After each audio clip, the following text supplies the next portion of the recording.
And I was trying to solve one of these for the first time. The first thing I did was I went to Walmart and I brought the Rubik's Cube. I'm thinking it was easy. Therefore, I'm trying to solve it and I mess up a couple of times and I'm saying, I do not know how to solve any of these. Then I went on YouTube and I searched how to solve a Rubik's Cube. I was sitting on this video for 30 minutes out of my day to learn how to do this. It was so confusing to me at first. Mind you, I already have testing as a fifth grader. I already have exams, homework, and on top of it, I'm adding how to solve a Rubik's Cube. Then I didn't know how to solve it. So at first I gave up because it didn't feel as if I was progressing, even though I was building. Then something clicked in me.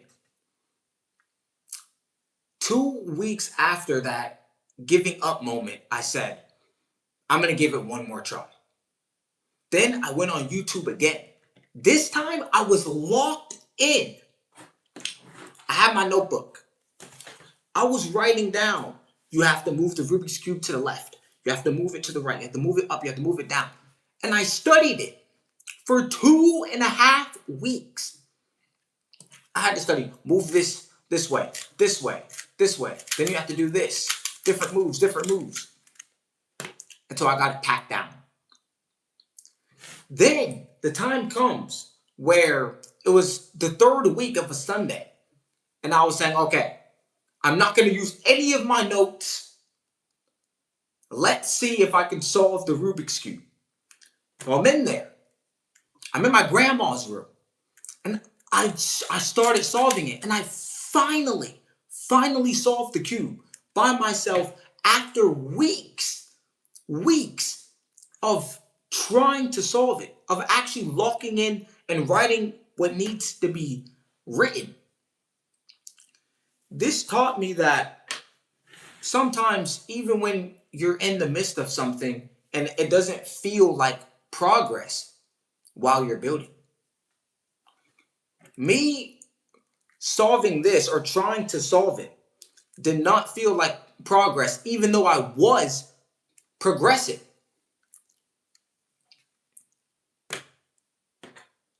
Now, I might as well solve it on live since I already have it out. I might as well solve it real quick. Let me go ahead and solve it.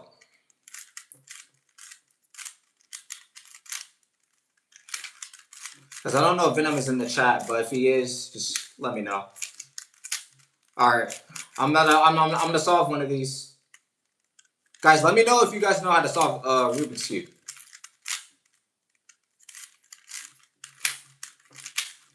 It'll take me two minutes max. 2 minutes max.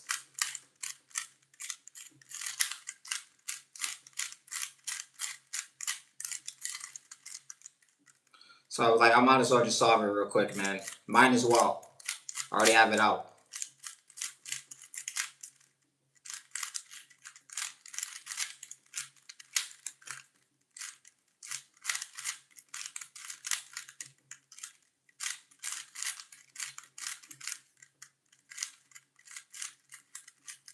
I'm almost done with the second layer. So you wanna know what's crazy? I used to always watch videos on this, and I used to always write it down. I was so locked in. I don't know what made me so interested in Rubik's Cubes so young of an age, like in 5th grade. I don't know what, but I'm telling you, these gave you aura back in the day. These literally gave you aura. Well, I remember, and this is a true story. I remember I used to go to the Boys and Girls Club when I was in 5th grade. And I used to not even want to go because I was bald. My mom had clippers, and every single Sunday she would say, "Barry, come to the bathroom." Bro, I didn't like going to the bathroom. So she has the clippers ready. Mind you, she doesn't even give me a hairline. She cuts my head skip bald. I'm like, oh no. I knew I was cooked. Bro, not only did I have to go to school, I had to go to the Boys and Girls Club right after. Bald. So boom. When I went to the Boys and Girls Club bald, people were laughing. People were like, you got that egghead. I was like, oh my gosh. Then I had to pull out one of these. And this was an aura saver. So what happened is, as they were laughing at my bald head, I pulled out my Rubik's Cube and like, all right, somewhere I'm gonna find a way to have aura. I pulled out a Rubik's Cube. I solved the Rubik's Cube. And the people who were laughing at my bald head stopped laughing. I was saying, good. I saved my aura. Yo, what's good? What's good, little rat? I saved my aura. I'm like, yes. I don't like being bald. The last time I can think of I was bald was in 5th grade. Never again. We'll never get a skip bald haircut ever again. All right, let me go ahead and finish solving this.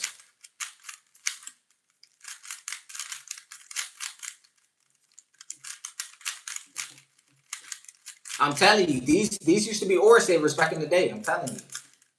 Not even that long ago. Probably like 2017. And I'm almost done solving it too.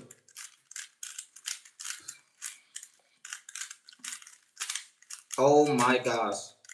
You want to know what's crazy? These cubes are actually a lot faster. I like the way these feel, actually. This one's actually pretty good. Oh, did I just mess up? What the heck what am I doing? Oh my lord. Yep, GG's. How's everyone's day going though? How's everyone's day? How's everyone's day? Hopefully everyone's day is good. Guys, I just messed up the cube again. How come? I'm telling you, off live, I solved this and like it's nothing. And then I get on live and it's like, I just mess up. Like, what the fudge? I'm gonna have to solve it later now. GG's.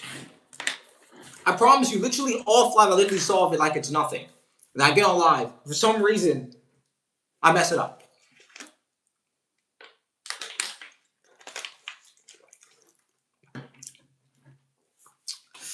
But nah, let me switch it up real quick. You know it's serious when you're playing a game and you lean forward in your chair. I remember all the times I used to play Fortnite and you would get those goosebumps when you're playing. It'll be the final 1v1 or it'll be a 1v1v1. So for example, I would be right here. The opponent would be right here. Then another opponent would be right here. Bro, at first, in the beginning of the match, I'm sitting like this. Then when it gets closer to the final 1v1, I'm sitting there like this. I'm leaning in. I'm locked in, bro. I'm literally locked in. I'm telling you, you naturally do it too. So every time it was about to be a 1v1 in Fortnite, I'm over here, I'm leaning in. I'm like, oh, like I have to lock in. I have to do this. My mom comes in. She goes, bro, stop being so up close to the screen.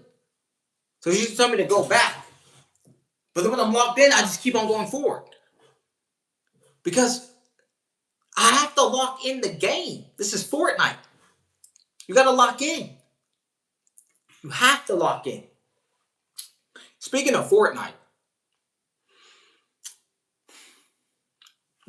I don't even collect battle passes anymore.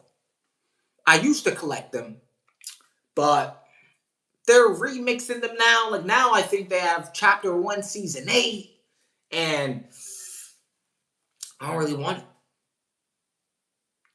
Now, the only game mode I probably play in Fortnite now is Creative. Creative used to be my game mode. I'm telling you, Creative used to be my game mode. Yo, you more than likely are not going to beat me in build fights. Unless you really know how to do retakes. If you genuinely know how to do a lot of retakes and you know how to protect yourself, all right, you might beat me. Other than that, I'm the king of build fights. Box fights, on the other hand, I'm all right. Keyboard and mouse players literally have the advantage on when it comes to box fights. They literally have every other advantage. I remember in Chapter 2, Season 3, many keyboard players like Booga and other professionals, they were like, oh, well, controller players have aim assist. And I'm not going to lie, the aim assist was strong. However, you still need it to a degree. Some skill. Like, you have to give us credit. What happened to the controller players in Fortnite getting credit? It ain't even easy playing on controller. We have so much limited binds. The keyboard and mouse players have all these binds. They're clicking. We only have a few select binds. I'm telling you. Going back to when I first started playing Fortnite, the first skin I had was, I forgot the name of it. It was some wingman. It was this Chapter 1, Season 4, the $5 pass or whatever. He had a helmet. It was a red and white helmet. I forgot what the skin was called, but that was my first skin. That skin is so buns. That skin is bad.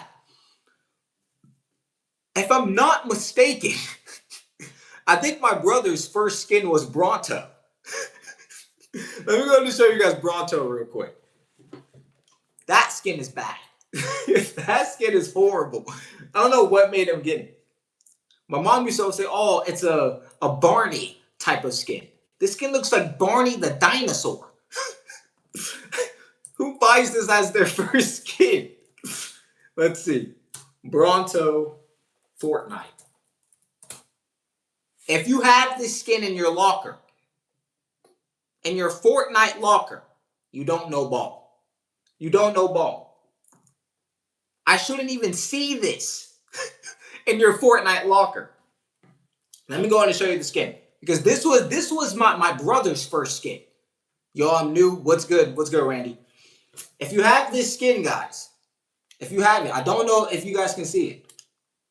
I don't know if you guys can see it, but I think it comes with crystal, if I'm not mistaken. Yeah, it comes with crystal. And it's a purple dinosaur. A purple dinosaur, that skin is horrible. I'm pretty sure the first skin we all brought, we thought it was tough, but looking back, it's like, ugh. That skin, like, it just messes up your aura. Like, you have Spark Plug, you got all the sweaty skins, and then you see Bronto, like, messed up the whole locker. Like, what am I even doing seeing some Barney replicate dinosaur in the locker? What is going on? That skin is horrible. Originally, my younger brother's first skin was Spark Plug. And I told him to keep that skin. What? The click skin? I told him to keep it. That skin is pretty clean. That skin is pretty sweaty. But then my brother was saying, I don't know. And he refunded it. Then the next day, Crystal comes. That used to be my favorite skin. Crystal used to be my favorite skin. It was Crystal, and then it was Bronto. Yo, I like them some. Appreciate you, Randy. Appreciate you. But I like the crystal skin, so I bought the crystal skin. But my brother, for some reason, he decided to buy Bronto the dinosaur as his first skin. That is the worst skin you could buy in the game, or one of them. Do not buy Bronto. There's other bad skins also, but Bronto is horrible. Crystal's where it's at. No.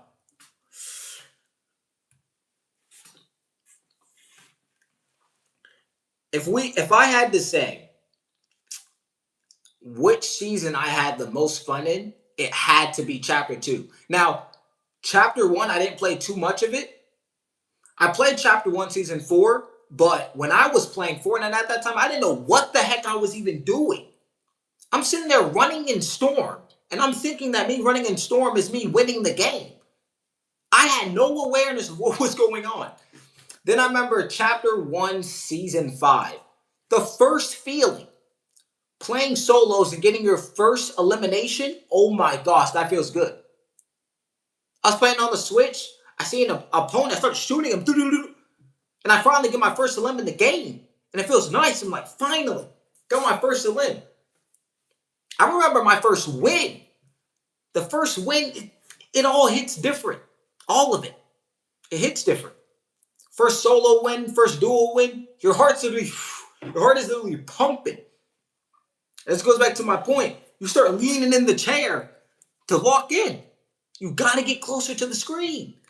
You got to. Then when you get your first victory, you go, dang, Fortnite's actually good. But now, it's kind of in the middle. I still play Fortnite a little bit, but not as much. Then I got this whole collection of skins. I probably have about 150 skins, 160 skins. Now I have all the sweat skins personally. But what I noticed is Mongraal, especially in Chapter 2, Season 4 or Chapter 2, Season 3, you give Mongraal any skin and he makes it a sweat skin. I don't know why. I don't even know. Mongraal can make the ugliest skin sweaty for some reason. Like, I could see my friends wear that same exact skin in Fortnite and it doesn't look sweaty. But when Mongraal does it, he does it all his retakes and stuff. I'm like, oh yeah. When I see it in the shop, I'm buying it. I'm buying it. It's done. It's done.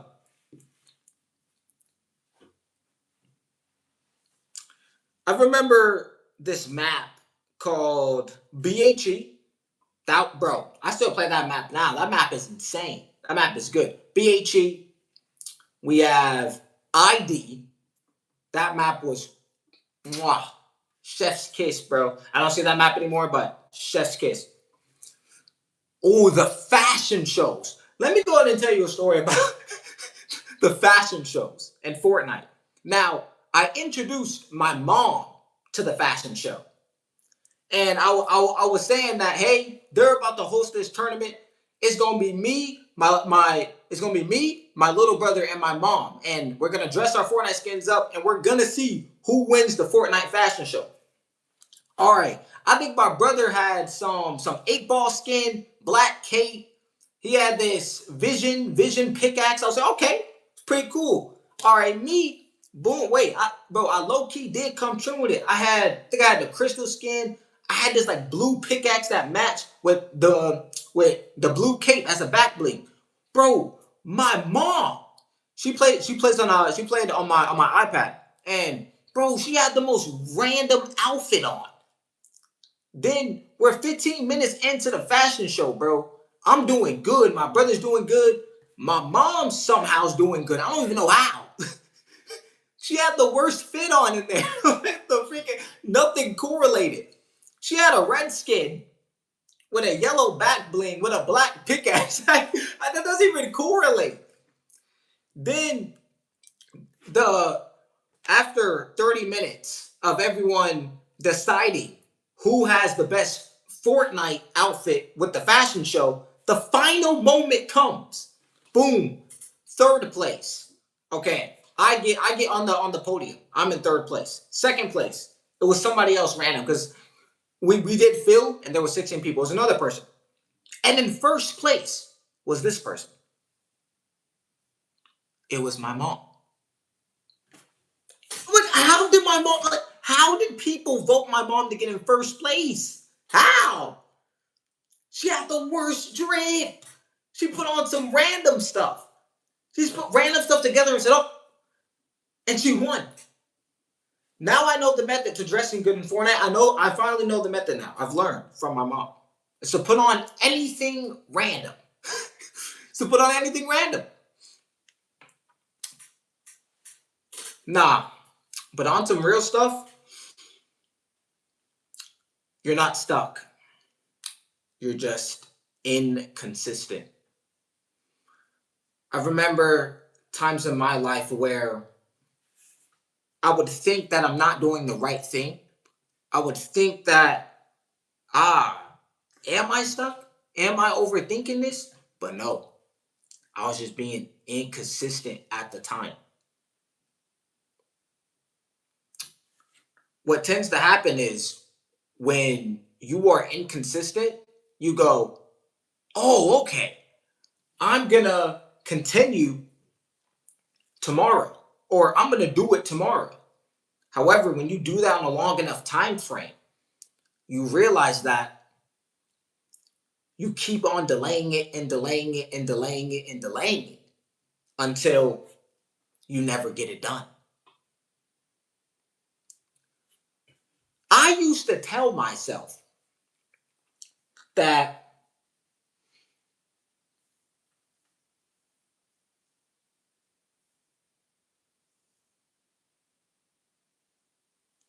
I would do homework. My teacher said, "Oh, you have this assignment due in a week." And I'm going, "All right, I will do work when I get back to the crib." I thought I was stuck on this homework, but it really was because I was inconsistent with homework. I can't focus on the work. I have other things to do. TikTok scrolling. Work is so boring to me. I don't want to do it. However, I thought I felt stuck on homework, but it was really the inconsistency. Sometimes you are not stuck. You're just inconsistent. Inconsistency isn't solely a one-time thing. Sometimes it's a whole portion of, it could be years, months, weeks, and days. But in those days, it happens little by little. You're inconsistent a little bit over here. You're a little inconsistent over there. And it compounds.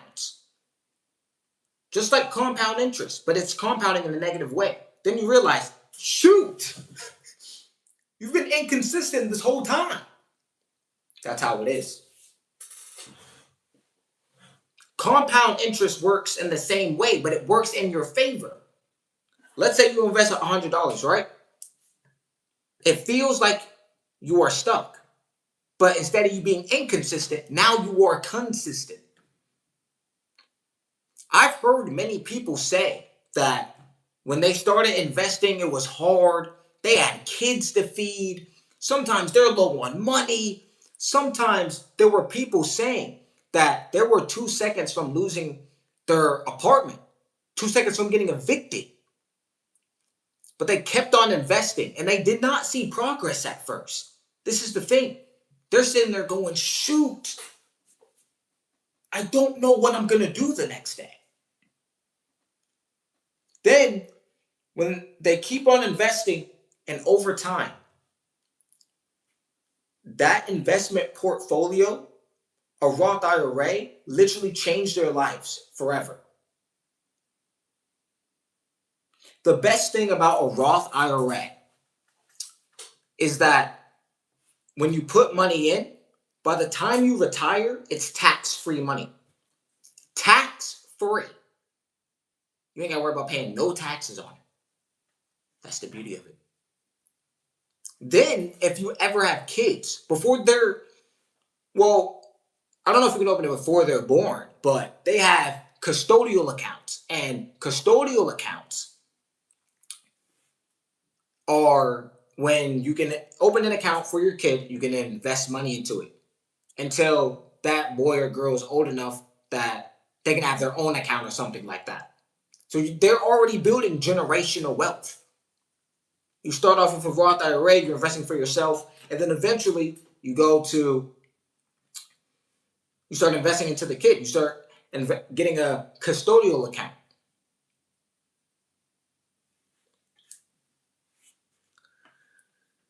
I want to tell you guys this story real quick because I did it on a workshop. And in the workshop, we had to come up with a random story, a story that never happened. Then I thought to myself, okay, I need to come up with one improv. So I came up with one easily. And this story that I'm about to say was made up. It was completely random. I had to think of it. And it started off like this. I'm going to say it again. I'll say it. I was in a castle. I got locked up in one of the cells in the castle. There were 15 cells, and I was in one of them.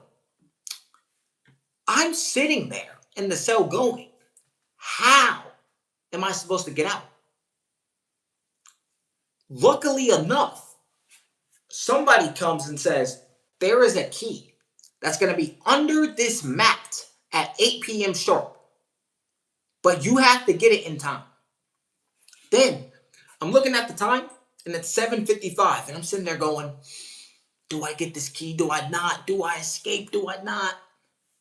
Then I said, I'm going to escape. Then it's 8 p.m. I grabbed the key from under the mat. I opened the thing where you're supposed to unlock the key, or you're supposed to unlock the cells. So when I unlock it, boom, the alarm goes off. Brr, brr, brr. I'm blitzing. I'm out. I'm out of the castle, and I'm blitzing. I'm blitzing out. I'm in the grass. I'm trying to hide. There's police cars everywhere. You hear the sirens. Ew, ew, ew. You hear the helicopters. Barry, put your hands up. Put your hands up. I'm like, okay. Okay. You got me. Then they went ahead and put me back in the castle, unfortunately. But that was the story I told. And it was a random story. We had to make it up. But that was the story I told. So it's pretty funny. I came up with it in improv naturally. It was natural. But if I had to add a random part 2 story to it, I would low-key try to escape the castle again. I would try to escape again. Part 2 may be coming soon. Maybe. Jesus died on the cross for us? Correct. You want to actually know what is crazy? I thought that people didn't believe that he existed at first.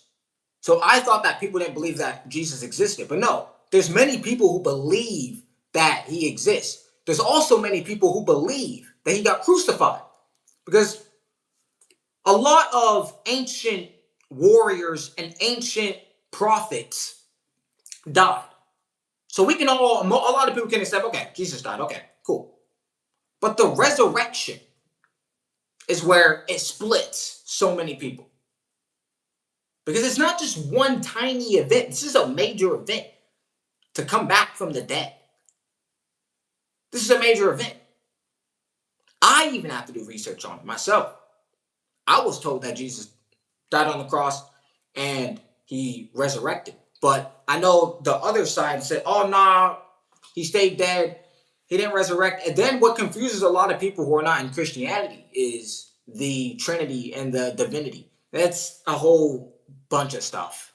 A whole bunch of stuff in it, but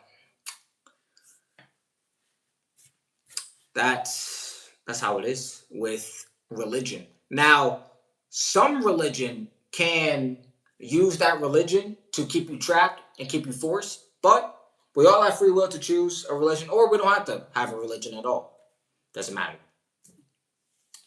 Now, I'm going to try this one more time. I'm going to solve this Rubik's Cube, one more time, see if I can solve it on live. All right, let's go. So we can solve this thing already. All right. I'm going to go ahead and restart, and then we're going to solve it.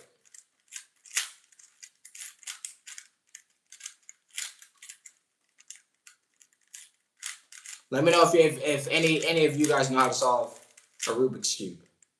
Because I used to always get asked this question. I used to get asked, yo, are you good at math? And for some reason, every time I solved this in front of somebody, people linked it to, okay, he must be Albert Einstein in math. That it doesn't correlate like that, but I could definitely see why they thought that. But no, it's a system that you have to learn. You have to take your time with, and once you get the hang of it, then solving a cube makes sense. But at first it looks confusing. Like you go like, what the freak are you even doing? But I used to watch those tournaments. And bro, those people are, I don't know how they even do it. Like me, I'm kind of fast, but they're really fast. And I only know how to solve a 3x3 cube and a 2x2. That's it. A 3x3 and a 2x2 cube. I'm telling y'all, watch. I'm going to solve it. Hold on. Oh, wait. It's already... What? All right, hold on.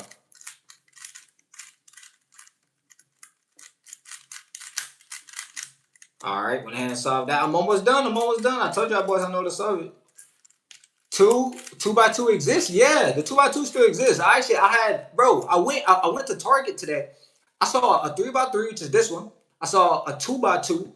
I saw a whole nother cube, bro. They got multiple cubes, but I only know how to solve a 3x3, and a 2x2. I kind of forgot how to solve a 2x2. I'm not gonna lie to you, but yeah, I just solved it. But yeah, that's it. Oh, you never knew that? That's crazy. Yeah, the 2x2 is literally just like this. It's just smaller. That's it. That's the only difference. Only difference. I wonder if I ever competed in a Rubik's Cube tournament, how I would do. I don't even think I'd do good if I tried going. I don't even know how to solve this with one hand. Like, there's people who know how to solve it with one hand. It's insane. Is it way easier? The 2x2 is way easier than the 3x3. Like, solving this is easy to me now, but when I was first learning, it was exceptionally hard. I used to go, bro, how are these people solving this, bro? I didn't know how. I personally gave up at first. I was saying, freak this cube. I had to give up. Dude, they got AI on their minds. AI is getting crazier and crazier as the days go. AI is getting crazy. Also, another game I used to play.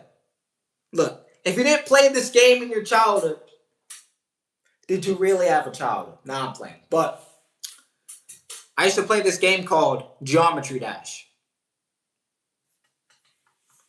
Yes, for real? Oh, okay, yes. I used to play this game called Geometry Dash. And the hardest level on there is Clutterfunk. Now, wait, but hold on though, hold on. Nuance. That's from levels 1 to level 12. Like, if we're talking about the free version, level 11 has to be the hardest level. Clutterfunk. Me too? Oh, nice. Yes, used to play that game every day. It took me 1,000 attempts to complete Clutterfunk. You want to know what really motivated me to complete that level? It's when I saw my little brother complete it first. For some reason, as an older brother, and I know other older brothers can relate, when we see our younger brother, we get even more motivated. We're sitting there going, oh, now we have to complete it. Now we have to do it. My younger brother did it? You're telling me he did it and I'm not going to do it? 1,000 tries? For real? Yes, bro. 1,000 tries. I took my brother 900 something attempts. It took me 1,000 because Clutterfunk is literally that hard. Competition goes crazy. I'm telling you, that's the competition. As soon as I was literally trying to annoy my brother while he was at the end and he was about to complete it. I'm over here moving him around. I'm pushing him, trying to stop him from completing the level, and he still completed it. So when he completed it, I'm like, bro, I got on my tablet quick. I got on it quick. I said, hold on, bro. Let me go and start Clutterfunk. I started. Boom. I'm playing. Bro, don't even get me started on trying to get the coins. I only completed the level without the coins. The coins make it 100 times harder to get. To even complete the level. Dude, I couldn't even beat Stereo Madness. Yo, that's the easiest level. That's the easiest level. Easiest level, Stereo Madness. The hardest one out of 1 to 12 is Clutterfunk for sure. I would always ignore the coins, bro. Same, bro. The only time I got the coins was in Stereo Madness and all the easier levels. Once I got the level 6, I said, freak the coins, bro. Like, forget the coins. Trust me, we don't need them. Dude, I know, like, it took me at least 80 tries. Dang, I'm not gonna lie. If you don't understand how to play the game, because I think when I first, bro, you want to know what even made me download the game in the first place? It was literally a friend. So I was in 4th grade, and I had a friend named James, and he showed me the game. I'm saying, how do you play? He's like, well, you have to jump and you have to avoid all these triangles and stuff. And then he completed the game And for some reason, I have a competitive mind. I said, I want to beat him. I was like, I have to download this game so I can beat him. So school ends a few hours later, and I get back home. I get on my tablet and I download the game. My mom goes, "What is that game?" I said, "It's Geometry Dash." She goes, "Wow, son, that's right. You are trying to get to learn more math." I said, "Mom, this is not a math game." She was like, "Oh." I'm telling you, I've always had this competitive nature. I don't know if it's because I'm a Sagittarius, but it's like you have to be competitive. You have to. And that's why I started playing Geometry Dash. But hey, that's a good OG pool game. Good OG pool game, Geometry Dash. What else? Drive Ahead Sports, Magic Tiles. Yo, Magic Tiles, like me and my brother, we recently 1v1 on that game also. Magic Tiles. I put the belt on him. Put the belt. Now I'm not gonna lie, he was okay putting a belt on me too. I can't lie. So it was kind of even. It was even. But don't worry about it. Math, crazy. I'm telling you, bro. My mom thought it was bad. For real, not like that at all. I hate being competitive. Dang, you're the opposite, bro. To me, I love being competitive, especially a healthy form of competitiveness. I feel that's important. So I'm always competitive, especially seeing your younger brother do something. You're like I know I can do it too. Magic Tiles is peak, bro. Magic Tiles is peak. And I said this, but I don't know why Magic Tiles decided to add a spectator mode. Nobody wants to spectate tiles moving on a screen. And I hate the ads that always pop up. And then they try to get you to pay for the ads not to even show up. Bro, I'm on Magic Tiles for 2 seconds, bro. I'm not paying for that. I'm not. What other peak games are there? Oh, Rolling Sky. There you go. Rolling Sky is another peak game. So many, so many OG games. So many.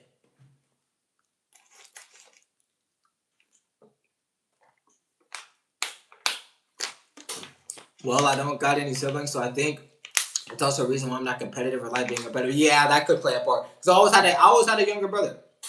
So every time he did something, bro, even with prayer, bro, it wasn't even competitive with me at first, but and I was in 3rd grade, and my little brother mastered remembering this one prayer, and I said to myself, now I have to do it. Like, for some reason, I've always been competitive, and it was a healthy version of competitiveness. But if it's like if he did it, now I have to do it harder. Now I have to do it. I have to do it. I have to.